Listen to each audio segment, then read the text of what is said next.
Good morning and welcome to another Red Coffee. Today I want to talk about getting started in Marxism, Leninism, and specifically I want to talk about how you become a Leninist cadre. That's such a fucking hard word for me. So first, I'm going to talk about like some really basic texts that you should probably read if you haven't yet. Let's get right into it.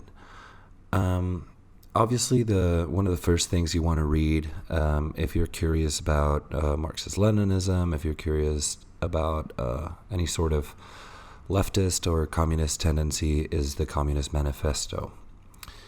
So the thing about the Communist Manifesto is that it is deeper than it seems, and it has a lot of information in it. While you read the Communist Manifesto, you should really try to understand the concepts behind it and how the economy works.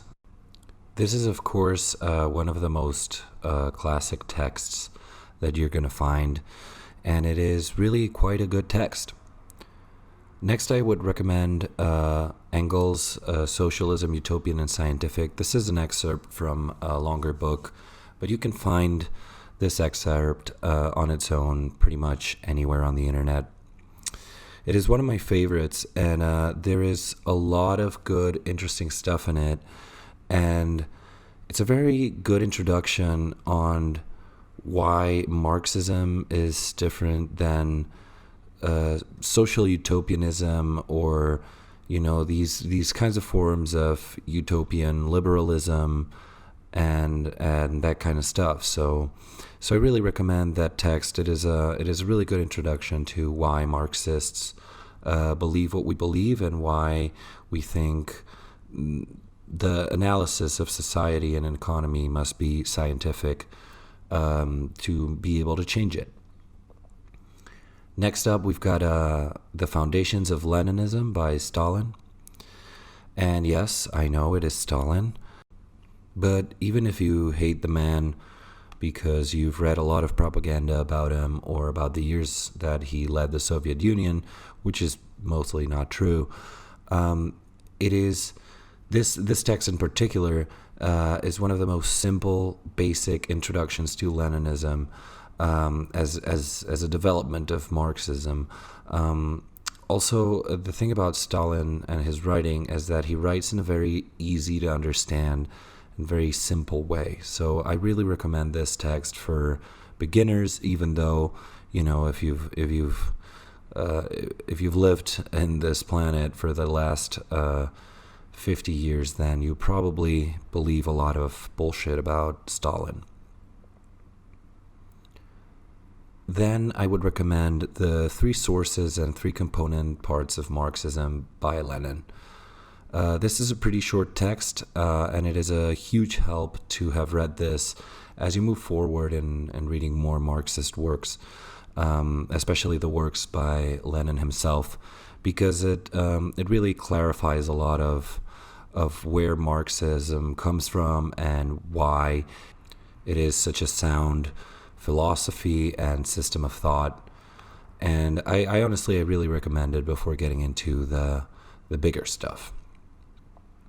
And then we have the bigger stuff. So one of the most important works of Leninism is What is to be Done by Lenin. And honestly, this is just like the holy grail of Leninism. It is definitely not an easy read. So maybe you want to go back to reading the Manifesto or Foundations before diving into this. In it, Lenin describes exactly what is the way towards revolution.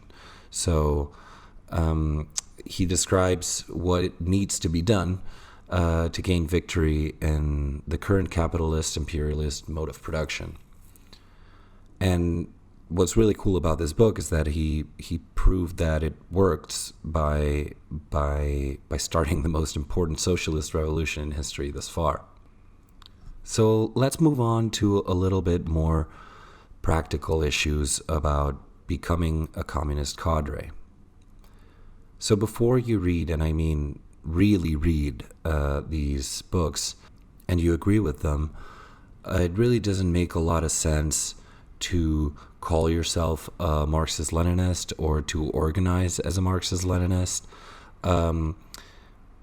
After reading a little bit more about Marxism, you might want to jump right into the trenches, and you can read as you go.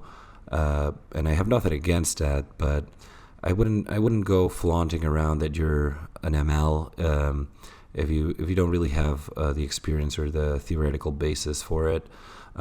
There's no need for anyone to do that, and it's embarrassing at best, dangerous at worst. So the thing is, once you read these, you want to go out there and start doing some politics, right? Start the vanguard party, start the revolution, all that stuff. The only problem is you have no idea where to start. No problem. Step 1. So the first step you want to take is analyzing what local movements with more or less a leftist character are happening around you, and join one of them. Even if you don't completely agree with everything they do, give it a shot. Politics is not for everyone. Make sure the movement you join is demanding in time and effort. You learn nothing by just paying dues or going to events and talks and formations. So I would say put in work and see how putting up signs, organizing talks, protests, and all that kind of mechanical work makes you feel. And once you've started to do that for a while, you'll start realizing how difficult it is to get people to participate actively in politics. If you hate putting in the work, honestly, Leninism is definitely not for you. You can join a student union, you can join BLM, feminist organization. All of these are great options to start off working in a political environment, even if it's not a communist environment. All of these options really, they always need people who will put in the work. So they will welcome you, even if you are an ML, and even if tankies get a bad rap lately. And I also wanted to say that one of the things that MLs sometimes get accused of is that we only want to do work for the party, or we're obsessed with the party, with the vanguard party, whatever. Honestly, any decent ML organization, ML group, ML party it's inseparable of mass work and working in these kinds of mass fronts. So you will be doing a lot of that, whether you're inside of a party or just trying to become a better communist, and you start organizing there first and then find somewhere else to work. On the other hand, and we're moving on to step 2 here, you probably want to join a communist party, a Leninist party, because you read that the vanguard party is the most important thing to get the revolution going. If there are no parties that you know of in your area, there are 2 things you can do.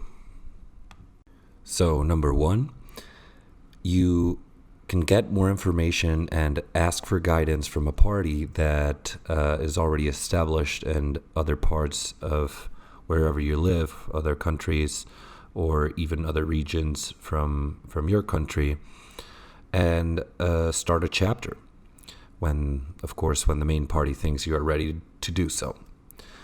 So most of my audience is from the USA, and the one ML party that is pretty obvious, and most people agree that isn't like too revisionist, neither too wacky, is PSL. For everyone else in other countries, you can ask my opinion. This is, of course, just opinions on my part. You can ask in the comments what parties I think are best. On the other hand, you can start a local ML group.